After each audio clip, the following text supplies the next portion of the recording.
F. My Secret Garden. Backward by J. Author of The Sensuous Woman.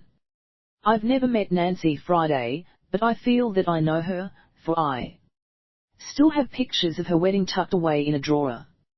She had what I consider a perfect wedding, romantic, glamorous, inexpensive and private, and the reason I know about it is that Cosmopolitan magazine covered the event in its April 1966 issue.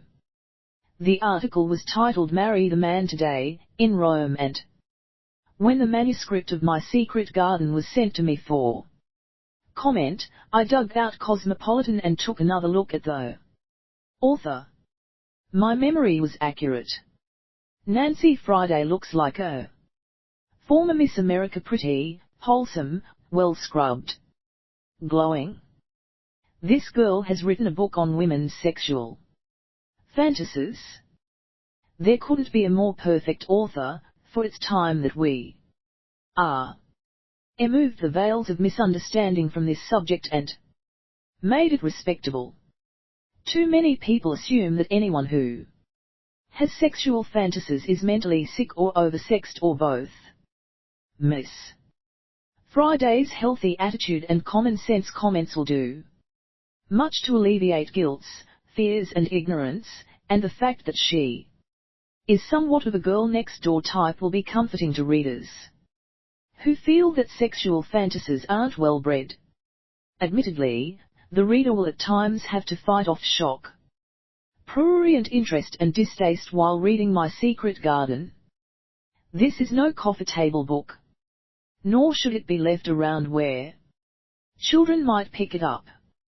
My Secret Garden could bring plain brown paper wrappers back into vogue, for not only is it a serious, informative study of a facet of human sexuality that has been largely ignored, it is also painfully personal, too. Uncompromisingly candid and unabashedly erotic. There has never been anything quite like it. You are going to have to force yourself at times to remember that this is a clinical work. I began to be interested in sexual fantasies several years ago, when I realized how much you could learn about the person you love by examining his or her fantasies. For it is pretty certain that sexual fantasies do reflect one's secret vision of ideal sexual activity. That doesn't mean I think you should take your lover's dreams literally. Most fantasies feature highly exaggerated behavior, but you should become that buried in his or her favorite sexual fantasy is a core of desire to experience a special psychological attitude or activity and the accompanying physical sensations. You won't really know your lover until you have unearthed those hidden desires. Nor will you have achieved complete trust and intimacy until you have been able to share your fantasies with each other and have them accepted. Perhaps this book will break the barrier of silence. Very little space was devoted to sexual fantasies in The Sensuous Woman.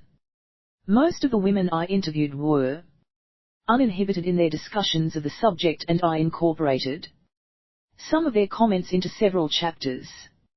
I even considered doing a separate section detailing the fantasies that were repeated to me most often, but I dropped the idea when the companion chapter on men's fantasies proved so difficult. That was one of the shortest chapters in my book, for, much to my astonishment, asking a man about his sexual fantasies triggered a response similar to that of hitting an exposed nerve. In both individual and group interviews the men reacted as if I had suggested rape, and clammed up immediately. Even swingers and habitual orgiasts seemed to be struck by a bolt of instant amnesia. After The Sensuous Woman was published, I got a number of letters from women saying they thought the chapter on men's fantasies was interesting, but not one comment was ever received from men. My heart goes Out to the poor soul who attempts to compile the first book on men's fantasies. It would be easier to train turtles to outrun greyhounds. In all fairness, I should mention that my own sex has its area of sensitivity.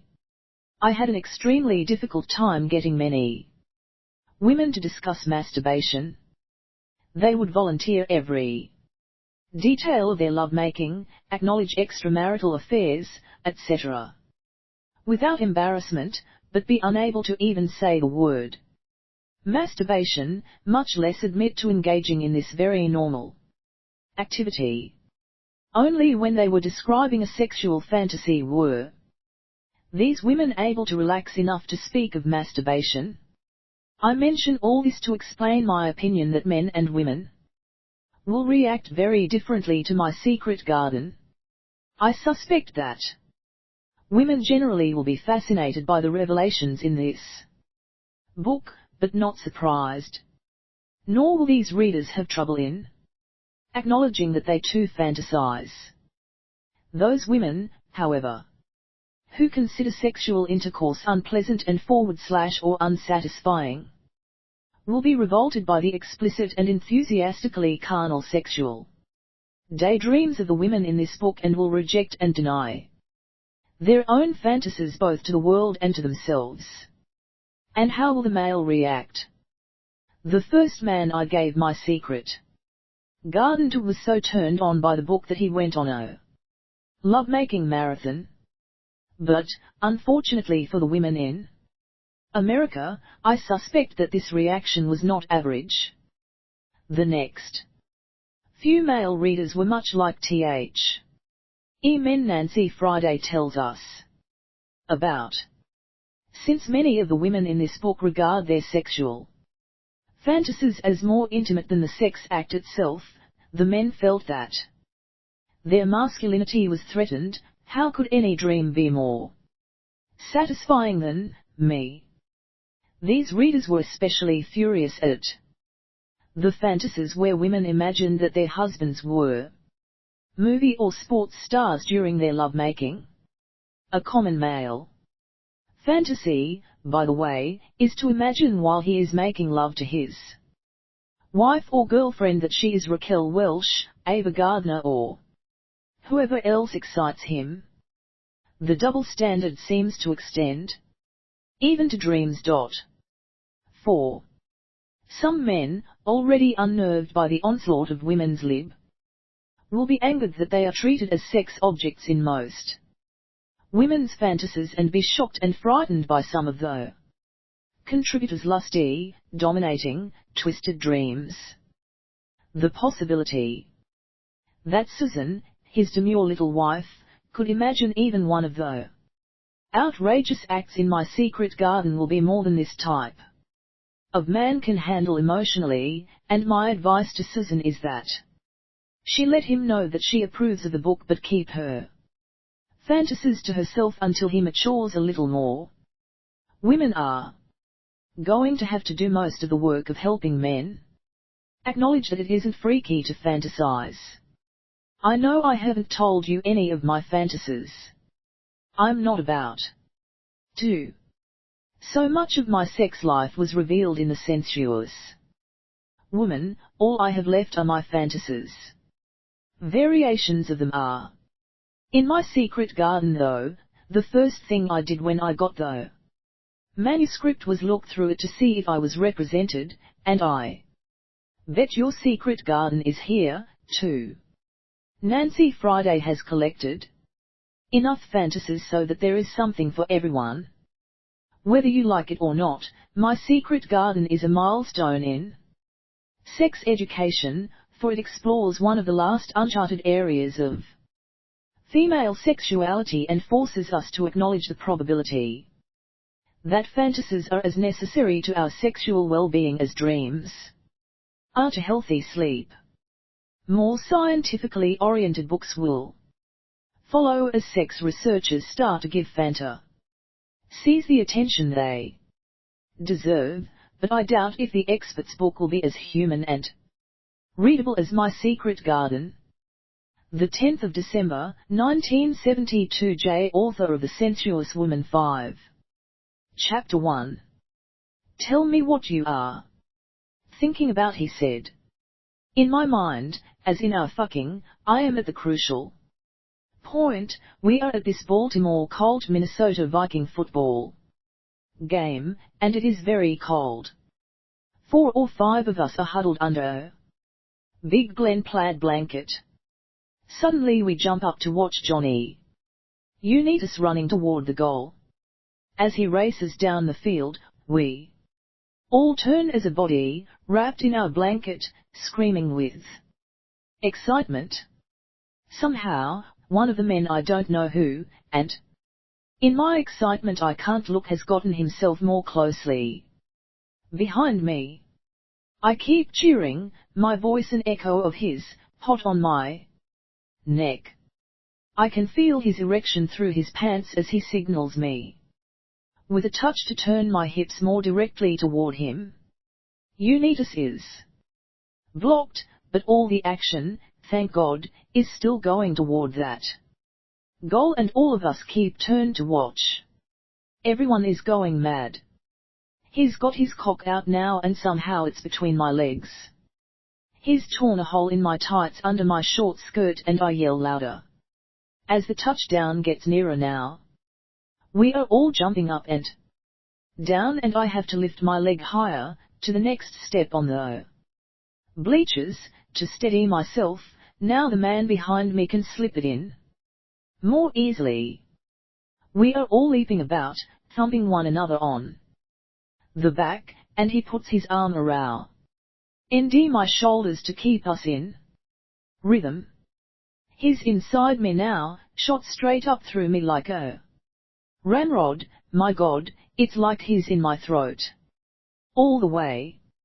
Johnny, go, go, run, run, we scream together, louder than anyone, making them all cheer louder, the 2 of us leading the excitement like cheerleaders, while inside me I can feel whoever he is growing harder and harder, pushing deeper and higher into 6.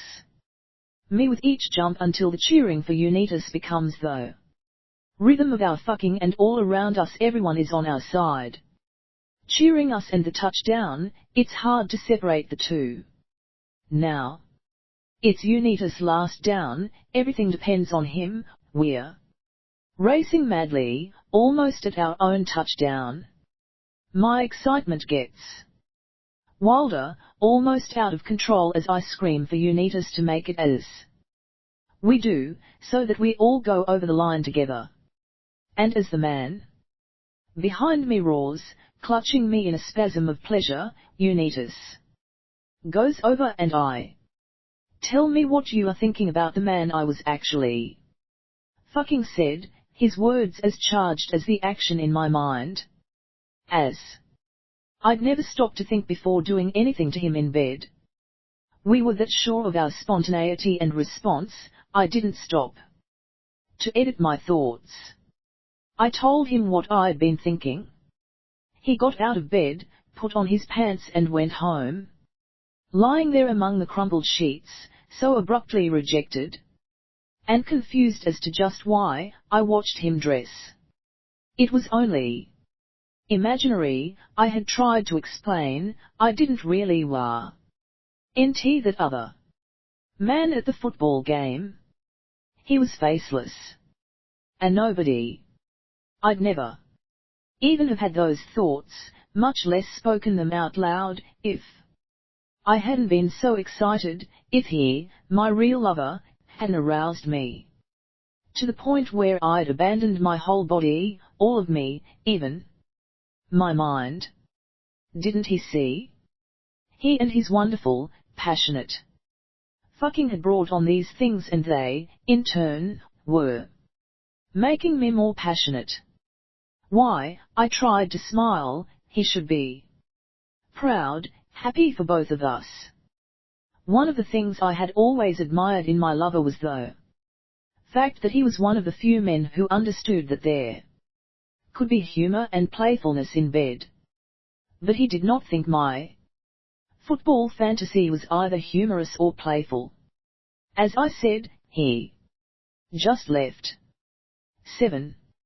His anger and the shame he made me feel, which writing this book has helped me to realize I still resent, was the beginning of the end for us. Until that moment his cry had always been more. He had convinced me that there was no sexual limit to which I could go that wouldn't excite him more. His encouragement was like the occasional flick a child gives a spinning top, making it run faster and faster, speeding me ever forward toward things I had always wanted to do, but had been too shy even to think about with anyone else. Shyness was not my style, but sexually I was still my mother's daughter. He had freed me, I felt, from this inappropriate maidenly constraint with which I could not intellectually identify, but from which I could not bodily escape. Proud of me for my efforts, he made me proud of myself, too. I loved us both. Looking back over my shoulder now at my anything goes lover, I can see that I was only too happily enacting his indirectly stated Pygmalion D.H. Lawrence fantasies. But mine? He didn't want to hear about them. I was not to co-author this fascinating script on how to be Nancy, even if it was my life. I was not to act, but to be acted upon. Where are you now, old lover of mine? If you were put off by my fantasy of the other man, what would you have thought of the one about my great-uncle Henry's Dalmatian dog? Although one member of my family that you liked, great-uncle Henry himself, as he looked in the portrait over my mother's piano, back when men wore moustaches that tickled, and women long skirts. Could you see what great-uncle Henry was doing to me under the table? Only it wasn't me, I was disguised as a boy. Or was I? It didn't matter. It doesn't, with fantasies. They exist only for their elasticity, their ability to instantly incorporate any new character, image or idea or, as in dreams, to which they bear so close a relationship to contain conflicting ideas. Simultaneously, they expand, heighten, distort or exaggerate reality, taking one further, faster in the direction in which the unashamed unconscious already knows it wants to go. They present the astonished self with the incredible, the opportunity to attain the impossible. There were other lovers, and other fantasies. But I never introduced the two again. Until I met my husband. The thing about a good man is that he brings out the best in you, desires all of you, and in seeking out your essence, not only accepts all he finds, but settles for nothing less. Bill brought my fantasies back into the open again from those depths where I had prudently decided they must live vigorous and vivid as ever, yes, but never to be spoken aloud again. I'll never forget his reaction. When timidly, vulnerable, and partially ashamed, I decided to risk telling him what I had been thinking. What an imagination, he said. I could never have dreamed that up. Were you really thinking that? His look of amused admiration came as a reprieve. I realized how much he loved me, and in loving me, loved anything that gave me more abundant life. My fantasies to him were a sudden unveiling of a new garden of pleasure, as yet unknown to him, into which I would invite him. Marriage released me from many things, and led me into others. If my fantasies seemed so revealing and imaginative to Bill, why not include them in the novel I was writing? It was about a woman, of course, and there must be other readers. besides my husband, men and other women too, who would be intrigued by a new approach to what goes on in a woman's mind. I did indeed devote one entire chapter in the book to a long idyllic reverie of the heroine's sexual fantasies. I thought it was the best thing in the book, the stuff of which the novels I had most admired were made. But my editor, a man, was put off. He had never read anything like it, he said. The very point of writing a novel, I thought. Her fantasies made the heroine sound like some kind of sexual freak, he said.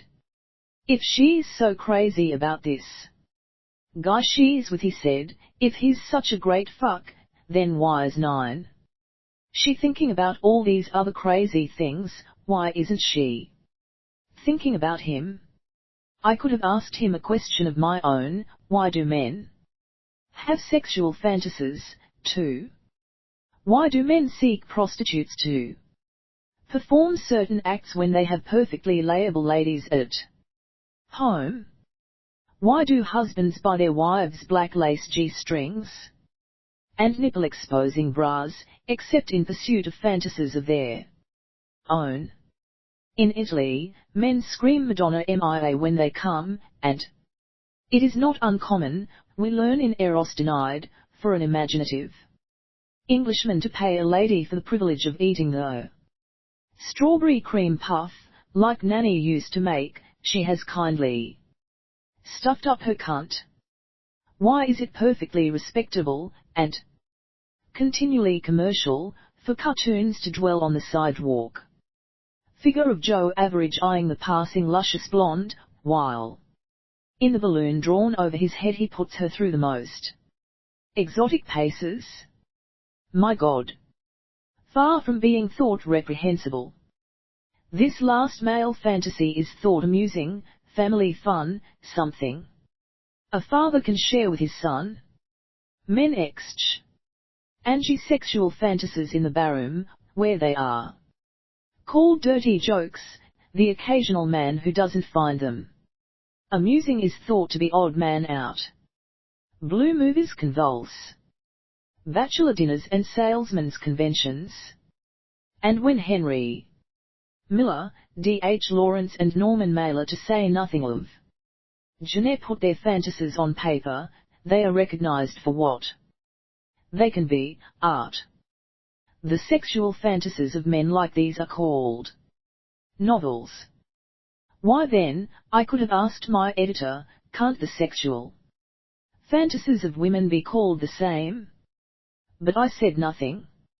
My editor's insinuation, like my former lover's rejection, hit me where I was most sensitive, in that area where women, knowing least about each other's true sexual selves, are most vulnerable. What is it to be a woman? Was I being unfeminine? It is one thing not to have doubted the answer sufficiently to ever have asked the question of yourself at all. But it is another to know that question has suddenly been placed in someone else's mind, to be judged there in some indefinable, unknown, unimaginable competition or comparison. What, indeed, was it to be a woman? Unwilling to argue about it with this man's man-editor, who supposedly had his finger on the sexual pulse of the world, hadn't he, for instance, published James Jones and Mailer, and probably shared with them unpublishable sexual insights? I picked up myself, my novel, and my fantasies and went home where we were appreciated. But I shall read the book. The world wasn't ready yet for female sexual fantasy. I was right. It wasn't a commercial idea then, even though I'm talking about 4 years ago and not 400. People said they wanted to hear from women. What were they thinking? But men didn't really want to know about some new, possibly threatening, potential in women. It would immediately pose a sexual realignment, some rethinking of the male, superior position. And we women weren't yet ready either to share this potential, our common but unspoken knowledge, with one another. What women needed and were waiting for was some kind of yardstick against which to measure ourselves, a sexual rule of thumb equivalent to that with which men have always provided one another. But women were the silent sex. In our desire to please our men, we had placed the sexual constraints and secrecy upon one another which men had thought necessary for their own happiness and freedom. We had imprisoned each other, betrayed our own sex and ourselves. Men had always banded together to give each other fraternal support and encouragement, opening up for themselves the greatest possible avenues for sexual adventure, variety and possibility. Not women. For men, talking about sex, writing and speculating about it, exchanging confidences and asking each other for advice and encouragement about it, had always been socially accepted, and, in fact, a certain amount of boasting about it in the locker room is 11. Usually thought to be very much the mark of a man's man, a fine devil of a fellow. But the same culture that gave men this freedom sternly barred it to women, leaving us sexually mistrustful of each other, forcing us into patterns of deception, shame, and above all, silence. I, myself, would probably never have decided to write this book on women's erotic fantasies if other women's voices hadn't broken that silence, giving me not just that sexual yardstick I was talking about, but also the knowledge that other women might want to hear my ideas as eagerly as I wanted to hear theirs. Suddenly, people were no longer simply saying they wanted to hear from women, now women were actually talking, not waiting to be asked, but sharing their experiences, their desires. Thousands of women supporting each other by adding their voices, their names, their presence to the liberating forces that promised women a new shake, something more. Oddly enough, I think the naked power cry of women's lib itself was not helpful to a lot of women, certainly not to me in the work that became this book. It put too many women off. The sheer stridency of it, instead of drawing us closer together, drove us into opposing camps. Those who were defying men, denying them, drew themselves up in militant ranks against those who were suddenly more afraid than ever that in sounding aggressive, they would be risking rejection by their men. If sex is reduced to a test of what woman wants to be, left all alone, all powerful, playing with herself. But if not women's lib, then liberation itself was in the air. With the increasing liberation of women's bodies, our minds were being set free, too. The idea that women had sexual fantasies, the enigma of just what they might be, the prospect that the age-old question of men to women, what are you thinking about, might at last be answered, now suddenly fascinated editors. No longer was it a matter of the sales-minded editor deciding what a commercial gimmick it would be to publish a 12 series of sexy novels by sexy ladies, novels that would give an odd new sales tickle to the age-old fucking scenes that had always been written by men. Now it was suddenly out of the editor's hands. Women were writing about sex, but it was from their point of view, women seen only as male sex fantasies, no more, and it was a whole new bedroom. The realization was suddenly obvious that with the liberation of women, men would be liberated too from all the stereotypes that made them think of women as burdens, prudes, and necessary evils, even at best. Something less than a man. Imagine. Talking to a woman might be more fun than a night out with the boys. With all this in the air, it's no surprise that at first my idea fascinated everyone. I'm thinking of doing a book about female sexual fantasies, I'd say, for openers to a group of highly intelligent and articulate friends. That's it took. All conversation would stop. Men and women both would turn to me with half smiles of excitement. They were willing to countenance the thought, but only in generalities. I discovered. Oh, you mean the old rape dream? You don't mean something like King Kong, do you? But when I would speak about fantasies with the kind of detail which in any narrative carries the feel of life and makes the verbal experience emotionally real, the ease around the restaurant table would abruptly stop. Men would become truculent and nervous. Ah, my old lover, how universal you are, and their women, far from contributing fantasies of their own, an idea that might have intrigued them in the beginning would close up like clams. If anyone spoke, it was the men. Why don't you collect men's fantasies? Women don't read fantasies, they have us. Women don't have sexual fantasies. I can understand some old, dried-up prune that no man would want having fantasies. Some frustrated neurotic. But the ordinary, sexually satisfied woman doesn't need them. 13. Who needs fantasies? What's the matter with good old-fashioned sex? Nothing's the matter with good old-fashioned sex. Nothing's the matter with asparagus, either. But why not have the hollandaise, too? I used to try to explain that it wasn't a question of need, that a woman is no less a woman if she doesn't fantasize. Or that if she does, it is not necessarily a question of something lacking in the man.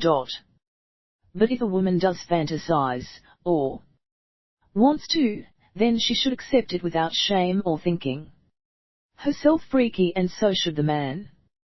Fantasy should be thought of as an extension of one's sexuality.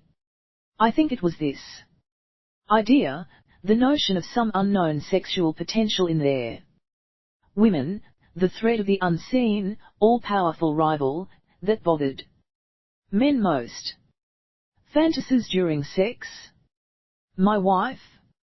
Why, Harriet doesn't fantasize. And then he would turn to Harriet with a mixture of threat and dawning doubt. Do you, Harriet? Again and again I was surprised to find so many intelligent and otherwise open-minded men put off by the idea of their women having sexual thoughts, no matter how fleeting, that weren't about them. And of course their anxiety communicated itself to their Harriets. I soon learned not to research these ideas in mixed company. Naively at first, I had believed that the presence of a husband or an accustomed lover would be reassuring and comforting. Looking back now, I can see that it had been especially naive of me to think he might be interested, too, in perhaps finding out something new in his partner's sexual life. And that if she were attacked by shyness or diffidence, he would encourage her to go on. Of course, that is not how it works.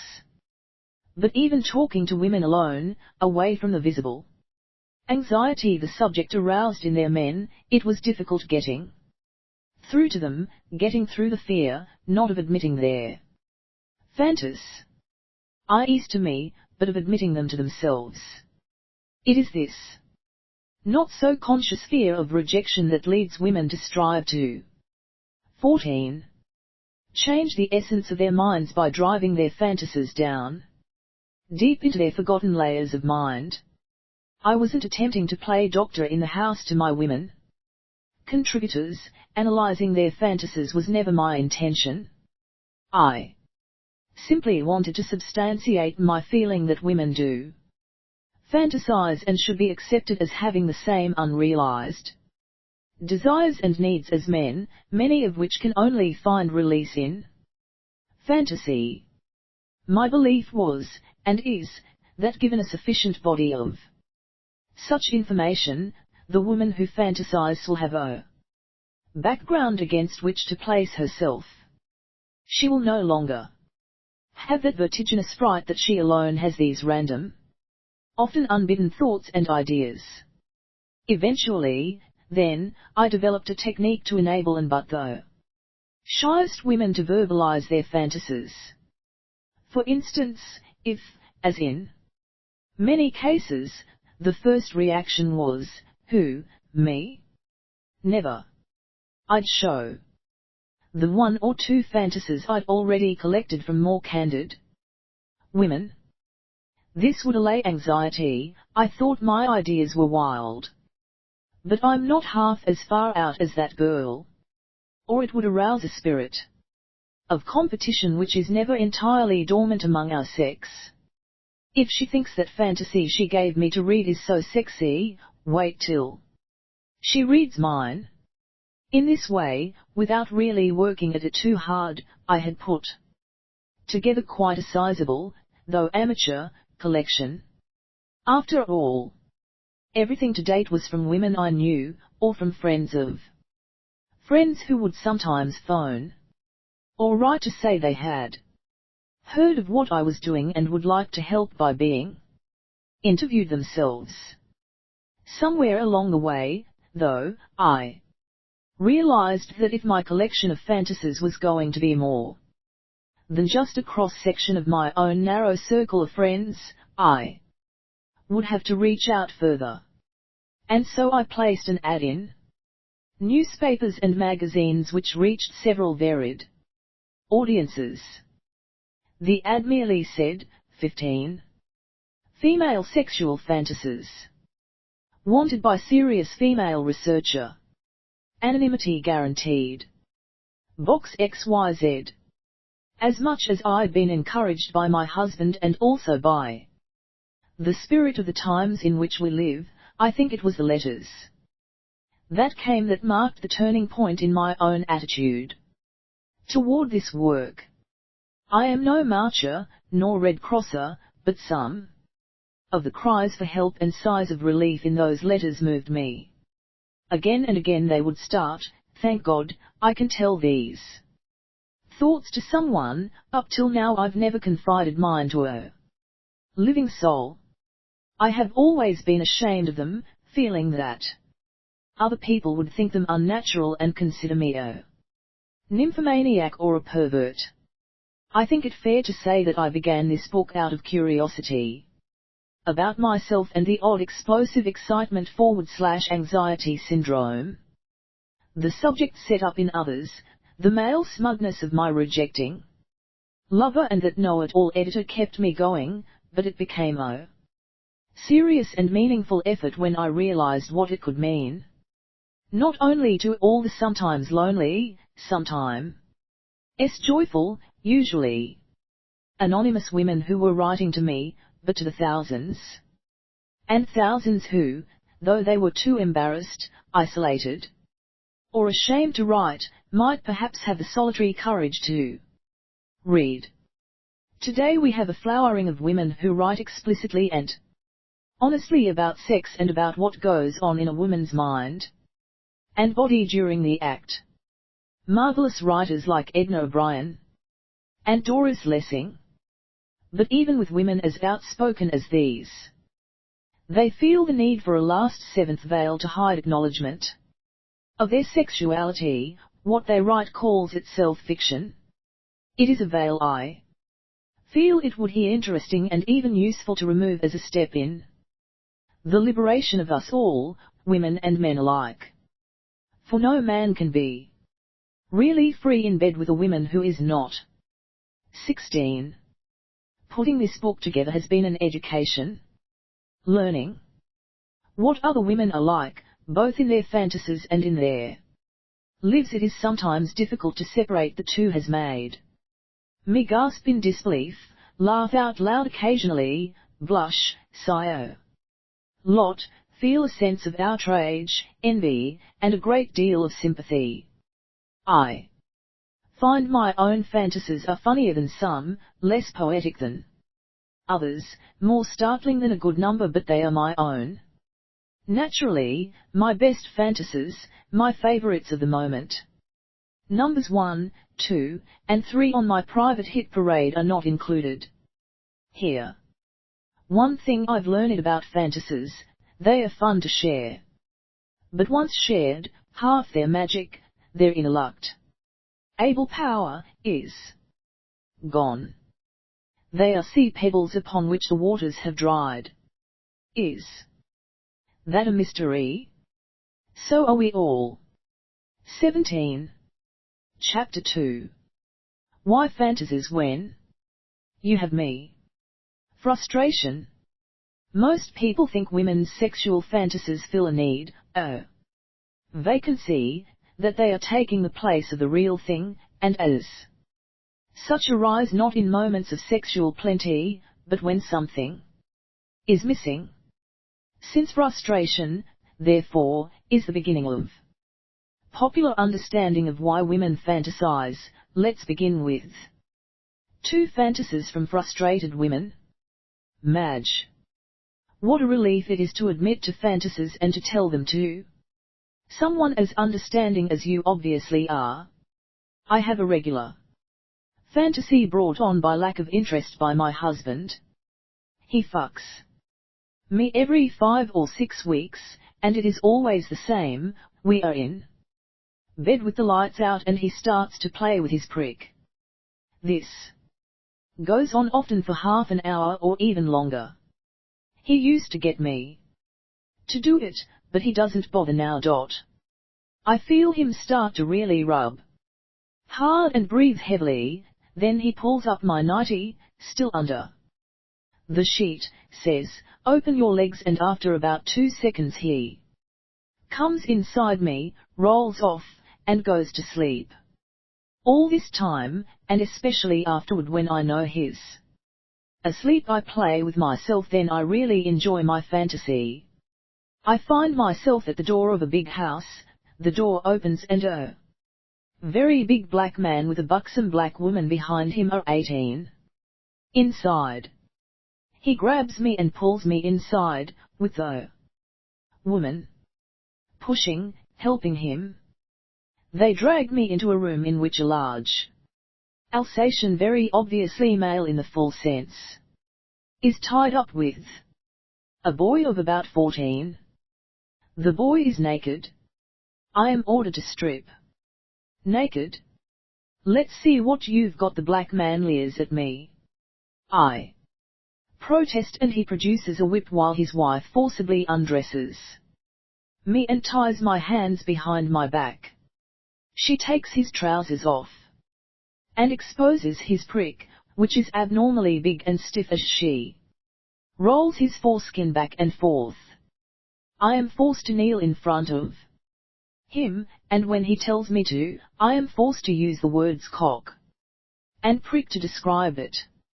I am made to beg to be fucked, and he makes me say the word fucked several times to emphasize it. Then the dog is unleashed, and I am forced on my back while the dog is coaxed so that my head is by his cock and he licks my cant. I have to feel its cock and rub it gently. Finally I am made to turn around and suck the dog's cock as the black man watches me to make sure I really yuck it. Then I'm made to lie on my back on a long stool, and the woman gets the dog between my legs, held wide open, and guides his prick, and I feel it go right inside me. I am watched by the boy and the wife is naked now. I have to beg for a fucking as the man rubs his prick against my mouth until it becomes big and wet. I am made to lick it, and suddenly he holds my head and forces his massive prick in my mouth and holds my nose so that I am forced to suck and swallow his cum. It seems to squirt endlessly down my throat. As a final act, I am forced to suck his wife's tits and finally to lick her cunt until she is completely satisfied, while the boy jerks himself off over my cunt and belly. The fantasy fades and I am wet as my finger urgently strokes my cunt to orgasm. Do you suppose this is all due to lesbian tendencies and my secret desire to be watched by a young boy? Letter. As is so often the case when human beings are faced with a mass of unexplained or bewildering experience they have been taught not to discuss, right only does Madge not have the answer.